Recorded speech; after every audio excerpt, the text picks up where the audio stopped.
Good afternoon, and welcome to IHA's Webinar Wednesdays. Today, our webinar presenter will be Penny Rosema, and her webinar is What's Cooking. Penny is the Managing Director of the Cookware Manufacturers Association. The CMA is a not-for-profit association owned by its membership, manufacturers of cookware, bakeware, and kitchenware, with substantial operations and headquarters in the United States. The CMA helps develop engineering standards for the industry, disseminates information to consumers, retailers, and manufacturers, and offers forums for members to learn about the latest advances in manufacturing, retailing, distribution, and materials. Today, Penny will walk us through a look at the leading trends in cookware, discuss what is new in the category and changes in retail channels, and look at how the category is performing. It gives me great pleasure to introduce Penny. Thank you, Ginny. It's such a pleasure to be online with you again this year. Thanks for the invitation. We'll start with our opening. As Ginny talked about, I'd like to give you a kind of a heads up of where we're going. We're going to include information today, some statistics for our category specific. We'll talk about factors that drive demand for the cookware and bakeware category, but also there'll be some influences of what's happening in the overall housewares as well. We'll talk about the cookware, bakeware consumer, some good information for those of you that are working right directly with consumers. And then we'll spend a little bit of time looking to the future.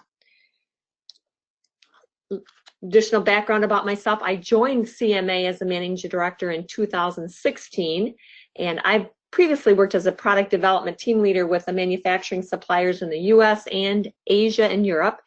I come with a Bachelor of Science degree from engineering. I'm a Michigan State fan and a Notre Dame fan as well. Actually, I like all the great teams, so no specific alliances for me. Ginny talked a little bit about CMA's mission and who we are.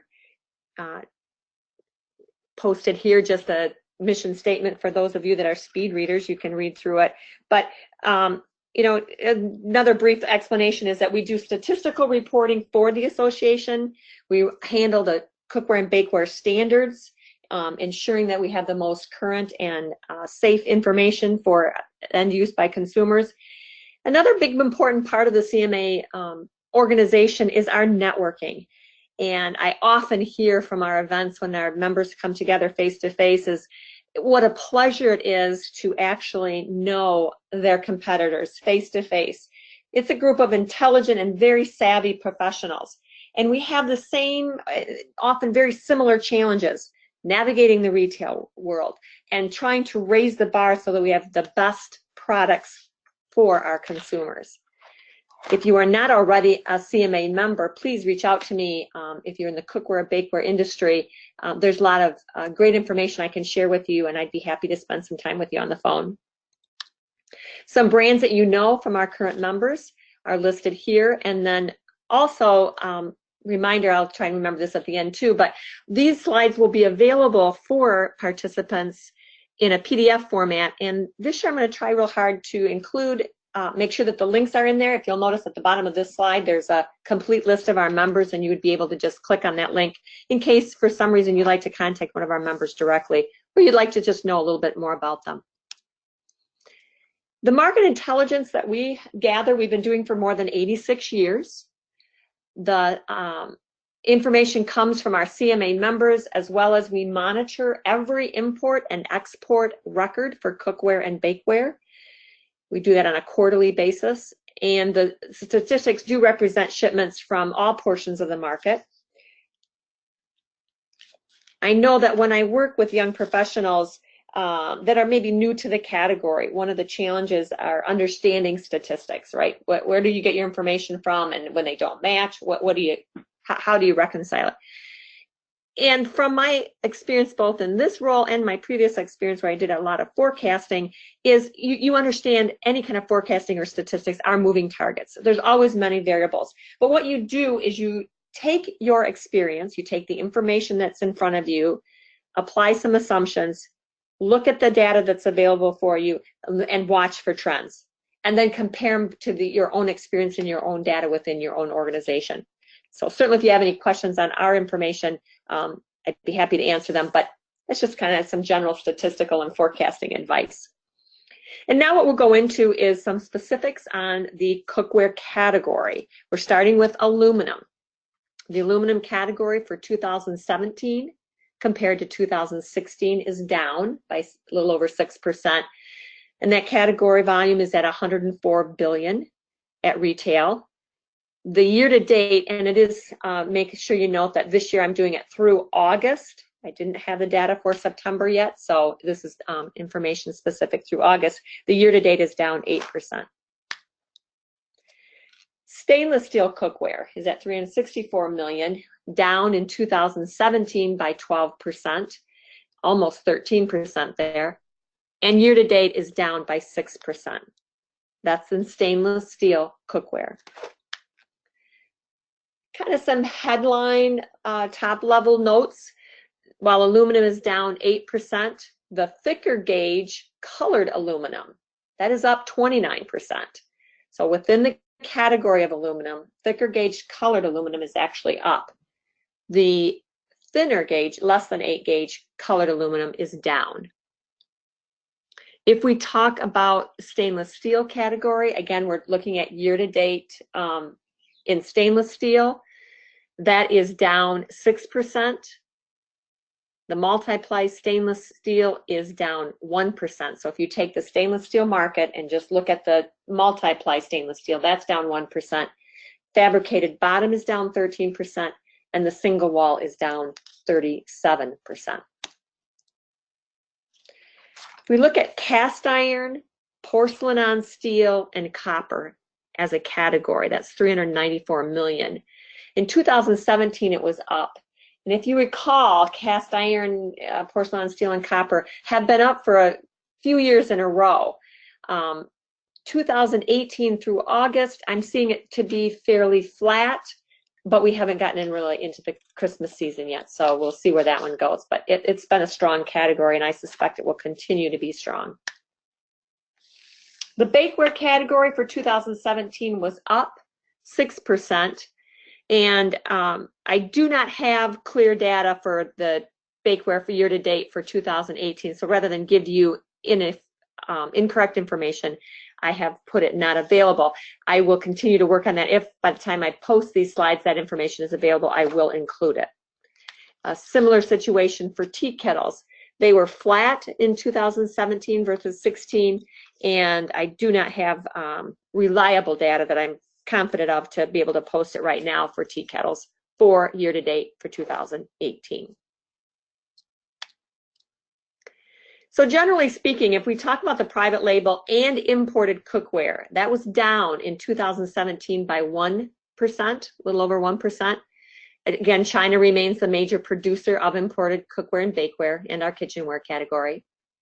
In the first 6 months of 2018, imports were down by 4%, and in dollars, all right, and then in units, it was down 11%. But the average price per unit was up 7%. As you may have already heard on more than one occasion on the news, trade agreements, tariffs, retaliatory tariffs, all of that is imposing some price pressures. You know, anyone's prediction, it's real uncertain on what exactly is going to happen with us to the industry. We need to keep watch of it. Chinese producers continue to face these wage pressures, has been in the past, and keep an eye on that. This portion of the webinar, we like to talk about consumer preferences. So if you look at the aluminum cookware category, we track anodized, colored, and polished. You'll see that the colored exterior is the most popular in the aluminum category at 55%. This is a unit of measure in dollars, is how we separate these percentages. Nonstick aluminum continues to be about 85% of the aluminum cookware that's produced. It usually has been running right between 85 and 90% of the aluminum cookware. Most is coated with a nonstick coating. In the stainless steel category, multi-ply stainless steel is strong at 66% of the stainless steel business. Fabricated bottoms are 31%, and the single wall stainless steel is at 1.9%. If we look at bakeware and we separate out where the dollars are spent, actually this is ranking, I apologize, is in units.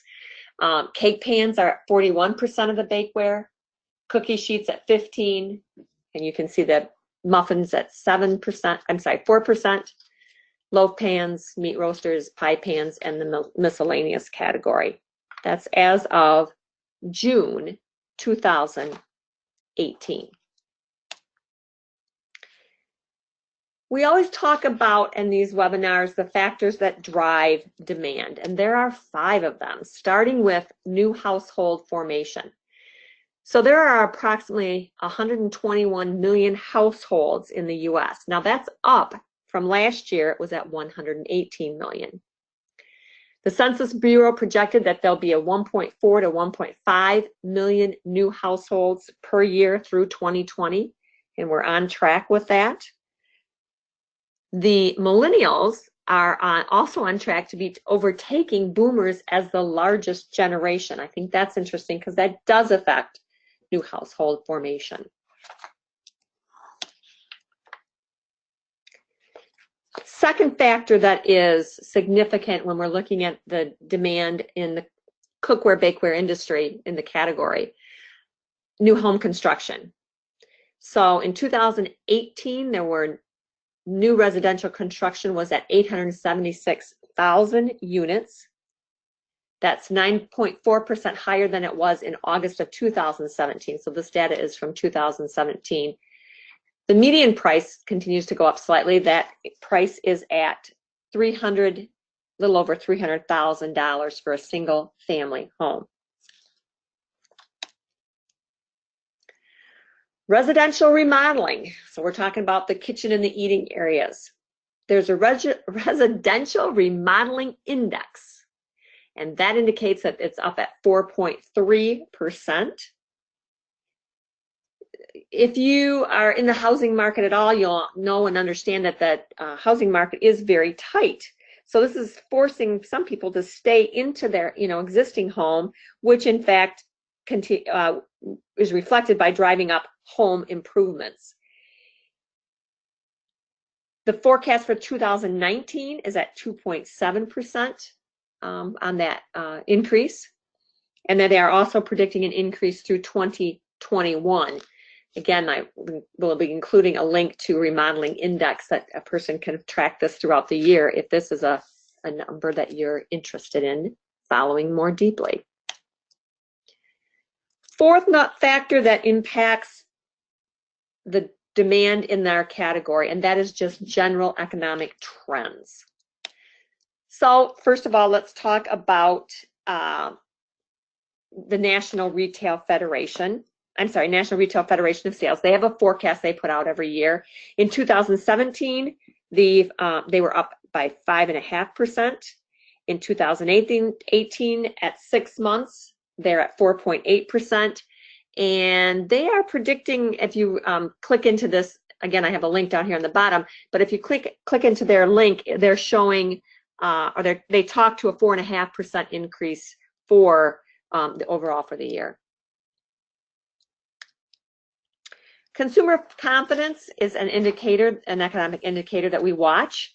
The Cookware Association have been tracking these indicators for several years. This particular one is from the University of Michigan. So there's 2 consumer confidence that we track. One is the Conference Board Survey of Consumer Confidence, and I'll quote from Lynn Franco. She's the Director of Economic Indicators at the Conference Board. And she stated recently the September reading is not far from the all-time high reached in 2000. That's just straight 2000. Consumers' assessment of the current condition remains extremely favorable, bolstered by a strong economy and robust job growth. We all know that if we're trying to hire somebody, the unemployment rate is very low and the job employment is high.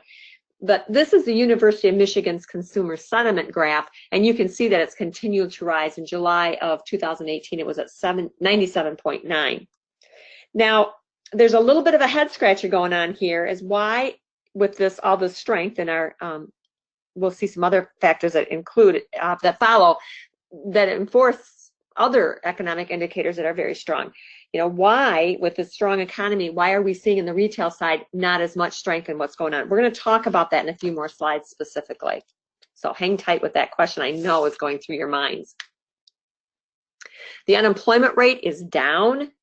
Again, the unemployment rate, and that factor is kind of a mixed bag for us in the cookware category. It can kind of hit us either way, all of these economic factors. So when people have more money, they'll eat out more. That could drive away from us. But they also have more money, so they can spend more on their remodeling in their kitchen. So the economic indicators hit us on kind of on both sides. It's a double-edged sword, I should say. And again, employment is up. And remember, this is one of 5 major factors that we have that drive demand in our category. So new household formation, new home construction, both of those are up. Substantial remodeling, it's up. General economic conditions, it's up, but that's the one that we're not quite, you know, it can hit us both ways in this industry. The 5th one is entertaining. The more likely the more entertaining that's going on, the more likely consumers are expected to buy cookware and bakeware and entertain in their home. And so what's happening with the economic indicators since the late 2000 or early 2000s, it's up, up, up. Other factors that drive demand, the cookware's worn out, recipes for a specific pan for a recipe. They just don't like the look of their cookware. They want to improve the look of their kitchen. Some people actually display and are very, you know, prominent where they hang their cookware. They might have bought a new range. It implies a different type of cookware they need for that new range. And then, of course, the remodeling we talked about. So 5 factors I've posted there again. The one that we talked about out of those 5 factors, we know that 4 of the 5, let's go back to that, 4 of the 5 are up, right? Housing, construction, remodeling, and entertaining are up. Economic trends are up, but it's kind of an undecided factor on how that affects us in our category. Because a tight economy, more people cook at home, they might invest. Strong economy, they might be ready to spend. But both of those could go on the negative to us as well. What do we know about spending? So consumer confidence is up. And I want to thank IHA and the CHESS event, which is the Chief Housewares Executive Super Session that's held every October in Chicago. And one of the talk of the town there was that, yes, consumer confidence is up, but there are what they call a spending shift to experiences. A shift in spending to experiences. So think about travel, theme parties, the RV industry. All of those categories are areas where consumers are spending more, but they're not all in our cookware category. Another topic that I heard at the CHESS event was loyalty subscriptions are very popular. However, this is a category that you must win every day because there's a high cancellation rate. So those of you that are in the cookware, bakeware industry, keep that in mind. Things that you should be looking for is how could a loyalty subscription apply to your product line? It might be something where they get a discount. It might be where the consumer always gets the latest updates as something new comes out in that category. So, all right, you've got the factors. This is some information. Where do you go to get additional information? How do you stay current? What I'd like to do is share with you some resources that I've used over the years and particularly fond of. And of course, I've mentioned one, well, of course, Cookware Manufacturers Association. You should have that in your favorites, the cookware.org website. A wealth of information that we offer there. Webinars like this, you'll find links there to keep you informed of what's happening with our industry. Also, you will find a wealth of information for retailers, and we'll talk about that more in a few future slides here within this webinar. But let's talk a little bit about CHESS, the Chief Housewares Executive Super Session. And save the date, I'm just sharing information with you. If it's not on your radar, you need to look at it. And one of the great, there were several great speakers at the event. I will include in this one a link to one speaker, Amy Herman, who talked to visual intelligence. We had Amy at Cookware Manufacturers Association as a speaker, so it was the second time that I've seen her, and she does not grow tiresome. She has great information at a very high level. I will tell you that she teaches to avoid words like obviously and clearly. She talks a lot about how to think differently.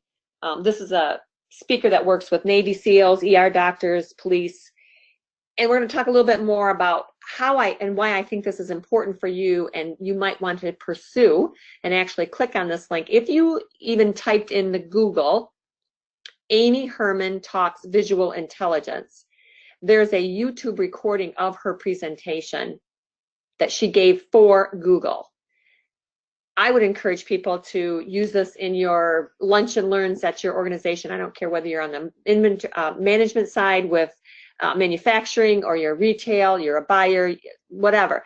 Take time to look at it. Within the first few minutes of that presentation, I think you will find enough interest to know that it's worth spending a few minutes listening to her, and we'll talk some more about why I think it's relevant to our category.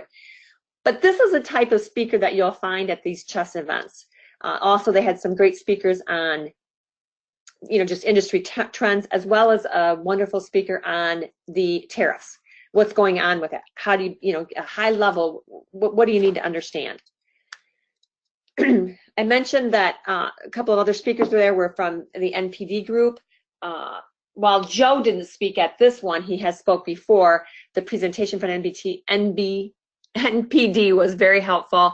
I want to remind you that they have something they offer through, and I'll give you this in the next slide, information that's called On Point through Home World Business. Again, a great resource.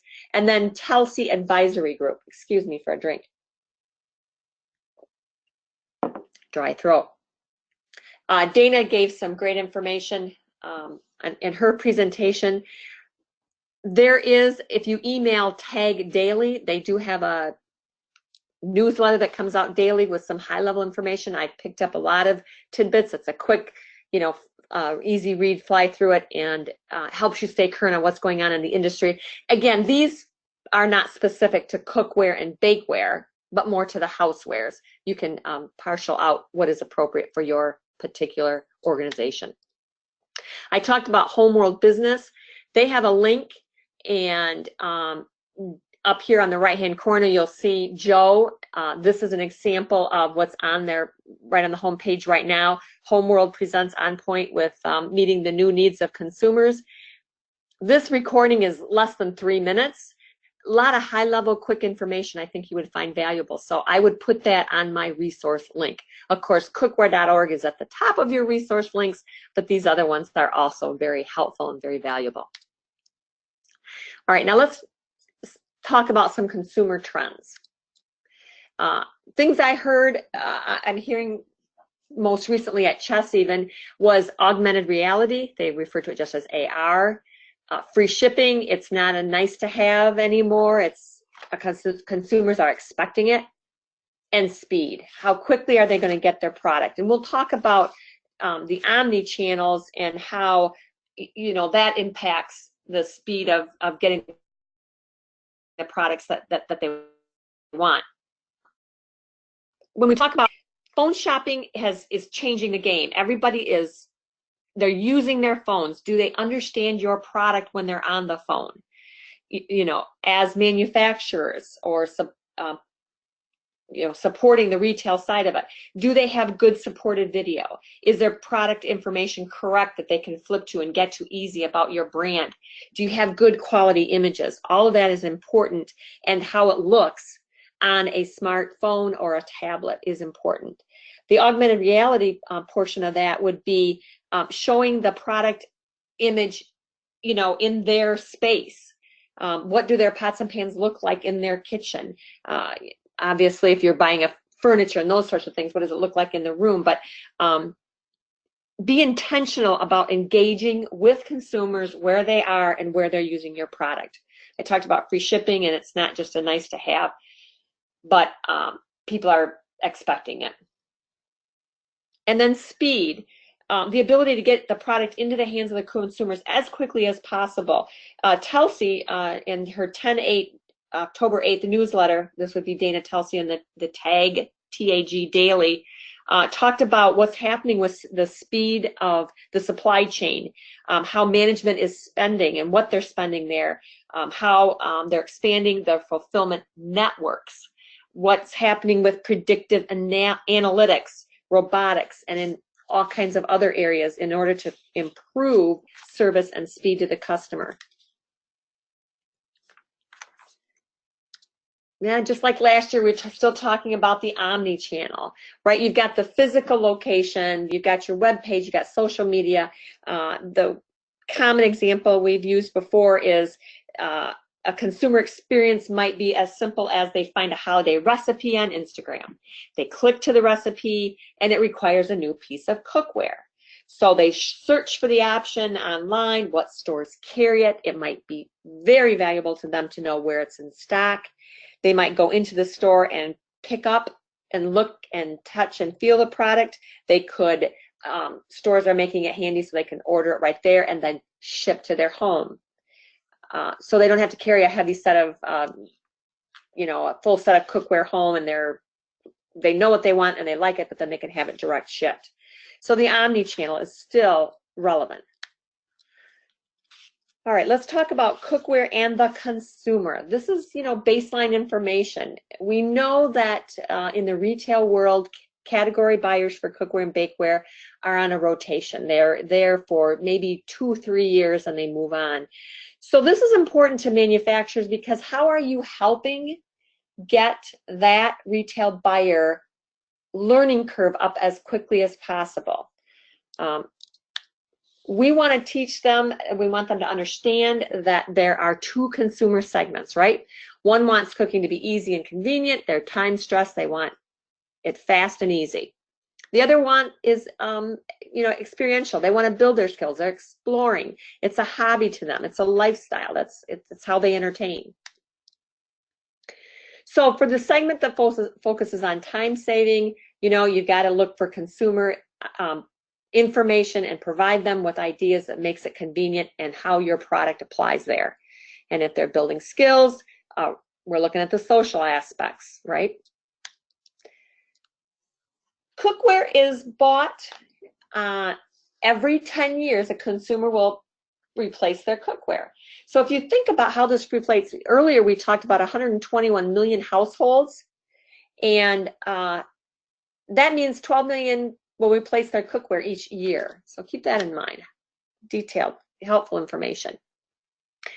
Some trends: nonstick is still addressing that desire for healthy cooking without grease. We've got people that are very interested in space considerations. Think about people moving into downsizing into apartments or going into city dwelling. They just don't have the space for that full set of cookware. Brands are offering more flexible options like stackable cookware. Endless aisle. I did my research on it after I came back from CHESS, but it's not a new term. So many of you out there may have already been very familiar with it, because when I Google search it, I see it's referred to back for a couple of years. First time I've heard about it as much as I have in the last few weeks. And it's just basically a wider array of products with alternative delivery options. So think about the person that goes in and likes what they see at Kohl's, but Kohl's doesn't have to display every configuration of what's available in that brand. They can go to their smartphone or a kiosk and they can order, you know, in the configuration and the size and type that they want. What is so attractive about endless aisle? It reduces supply chain costs, it increases selections, it can increase sales. Think about the person that's shopping on the Chicago Magnificent Mile and they get that cookware set they do like and they don't want to drag it and carry it, you know, all the way home. You got to think about what the consumer is thinking, right? And then I returned it as everything old is new again. Cast iron is still strong, and recall that category kind of came on a resurgence, kind of a comeback over the last few years. And the fact is, boomers and millennials are responding to this retro feel. So keep that in mind as you're planning. Something new, an example of this old is new again. Have you heard of Pyrex tattoos? Apparently, that's the latest trend in inking your body here. This classic cookware brand is, you know, had the cooking mixing bowls. Do you recall the storage containers? And every year they had a new little emblem that, you know, icon patterns that went with it. Apparently, fans are getting this icon permanently inked onto their skin. New information for me. Speaking of trends, we've got your traditional brands are spreading both up and down the price line. You've got loyalty programs that are being offered as an experience. That's in the housewares category in general. Omnipresence we talked about. You know, think about triggers that put your product top of mind. And then again, health and wellness is still high impact impression. People are looking for ways to make things at home with less processed food, and they want it to be convenient. Consumer preferences and retailing strategies. Just a reminder, if you're new to that category as a retail buyer, people want to feel the product. So displays should be outside of the box so they can lift and feel them. You want them at 36 to 45 inch heights. And again, leverage the social media before, during, and after the sale. That's what we talk about, omnipresence. Consumers are seeking information. Let me tell you how we can help you. Cookware.org has buyer learning tools, and you know, you come into a category. It's interesting that even for me, as I tell people I'm working with the cookware, bakeware industry, I'll get that constant question: what's the best cookware? It depends. How are you going to use it? So you want your retail buyers to be informed about the decisions they're making and how they're picking the categories within their retail organization. Do they understand how and whys about cookware? I'm going somewhere with this because we have training for retail on our cookware.org site. It includes 9 units, everything from cooking methods, lids and covers, PFOAs, very valuable information. And these links will be available to you from these slides. So if you're not familiar with this training that's available on cookware.org, please take time to look at it. Again, consumers and retailing strategies, they're looking for that experience, build their confidence, make sure you understand the cookware so that when, as your retail staff is understanding how to sell it. You need the right foods, the right combination of the tools for the foods that you're cooking. What matters to cookware, to consumers? Here's a great slide. Material, price, brand, and appearance has been the experience that we have from Good Housekeeping research. What are turnoffs? When the food sticks, loose handles, handles that get hot, it's hard to clean, or poor cooking performance. Coatings, you know, they just keep getting better. You know, they're durable, they're easy to clean. I want to remind you that traditional nonsticks are no longer made with PFOA. Those concerns are outdated. And of course, you have the ceramic nonstick option as well. And kind of a mixed bag still on that. I'm not hearing that, you know, taking over the market. It's just another option for the nonsticks.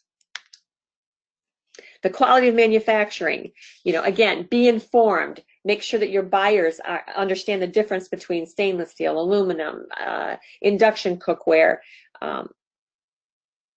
they're getting better at the quality of manufacturing. There's continuous improvements and continuous options. Color, matte, stain resistance, all kinds of things going on in the coatings. So if we look to the future, what have I got to tell you about that? Again, trade agreements and tariffs is going to be top of mind. There was an announcement just yesterday from Washington that Robert Lighthizer has notified Congress that they intend to negotiate 3 separate trade agreements with Japan, Europe, the EU, and the United Kingdom. We talked about endless aisles and speed. This is important. Free shipping is not a nice to have. People are expecting it. They are still looking for products that save time and money. I list weather and hurricanes and fires and floods on here because in 2017 we were talking about Houston and their flooding, and California and fires, and the East Coast with the hurricanes. This year, just as much as a few days ago, we had Panama Beach and the whole panhandle of Florida and their intense flooding. And I want to remind you that on the cookware.org, we have a link to a short blog on how to clean cookware after a disaster. Another powerful reason to stay connected to cookware.org. Resources on cookware.org are for members. If you're a member, we have deeper dive information available. For example, we're doing a webinar in November on PFOA Prop 65 and helping people understand regulatory requirements and what's going on with Prop 65 and other issues in that area. So that huge benefit for members. And there are a number of different webinars and blogs that we have that will give you information if you are on the manufacturing side. Consumers and retailers as well. We talked about the guide to cookware. That's available for both consumers and retailers. Helpful information, short and easy, available, easy to look at online. And then for manufacturers as well as retailers, if you're not aware of the cookware and bakeware engineering standards, please take time to get familiar with it. There's a link here directly to it on our website. The engineering standards have been the responsibility of the Cookware Association for, we were 96 some years old. And the purpose of these standards is to promote the welfare of the cookware industry, right? It's one of the most important roles that we have at CMA. These are voluntary standards that are for the products that are produced within our industry and our category. And they're intended as a guide to manufacturers and for the safe use and protection of the general public. These standards are available for purchase. If you have any questions about it, reach out to me and contact me directly. We have a very engaged engineering standard subcommittee that is constantly looking at these standards and improving them. And we are working directly with the testing labs like Bureau Veritas and SGS and CTL and those organizations to keep these standards up so that when you, if you're listening in as a retail buyer, are looking to, well, what's the best information that I have on the safety, and is this the cookware that I want? And I'm using a testing lab to make sure what comes in is tested and reliable. You need to understand what's going on with the cookware and bakeware standards. So know that they're out there and that they're a resource for you to ensure the safety and quality of cookware that you purchase. I'd like to get to know you. If you participate in the National Housewares Show or Ambiente, I travel and go to those. Please reach out to me and connect if you want more information about Cookware Manufacturers Association. And with that, Ginny, I think that's a wrap up. Let's see if there are any questions. Great. We do have a few questions. Thank you, Penny. One is, where can I get more information about the endless aisle? Yeah, good question. The endless aisle and why it works for the customer, I will, in the PDF that I send back, I'll include at least one recent article that talks directly to that. And then, I don't mean to sound wonky on this, but Googling it is a great source. That's where I learned that it went back for 3 different years. It's been a great topic, but I will send that one direct link that's the most current information that I found. Great. Moving to the next question, you mentioned buyer training tools. Where is that link? So that link is if you go to cookware.org, then you'll look for a link at the top of the menu bar that is called Retailer.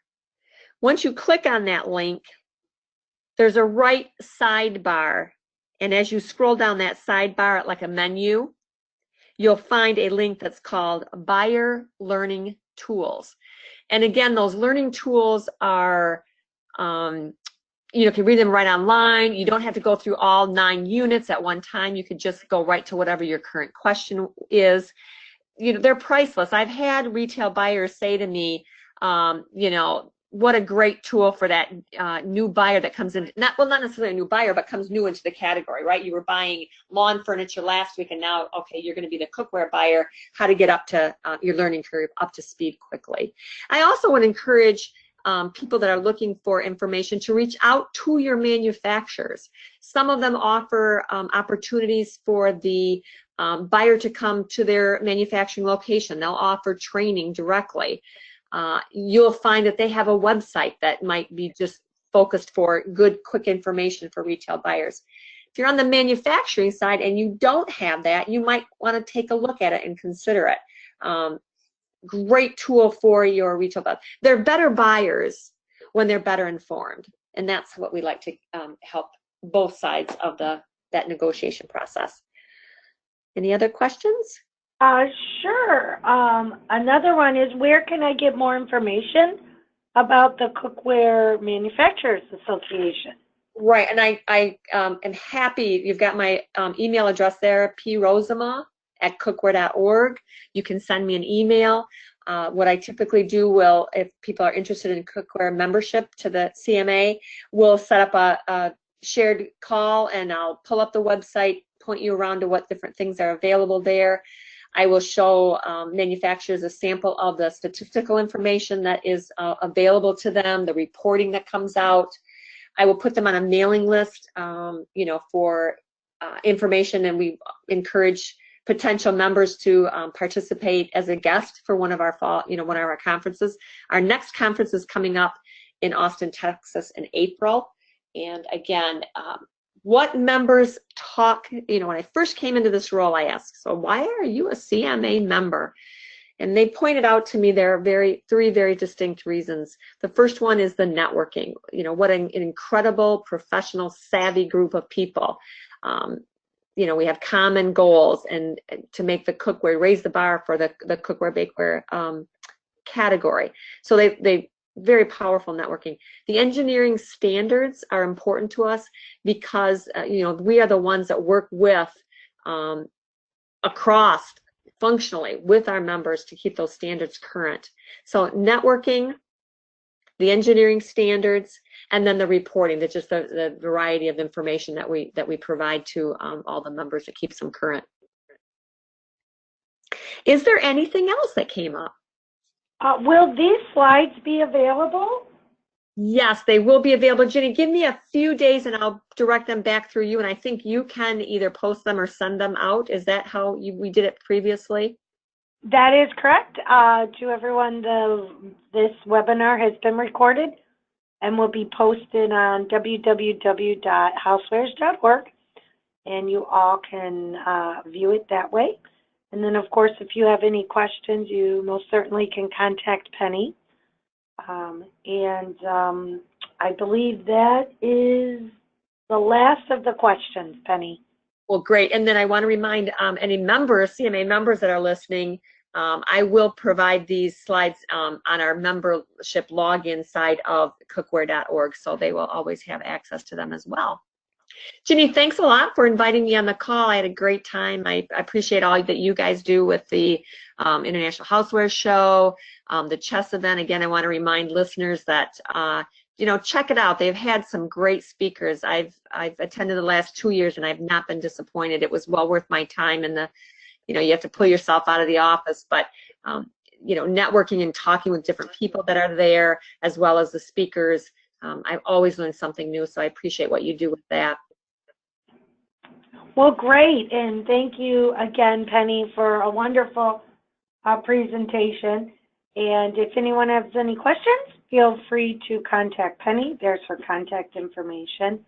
And once again, on behalf of IHA, I'd like to thank Penny and all of you for joining us on Webinar Wednesdays. Have a great day.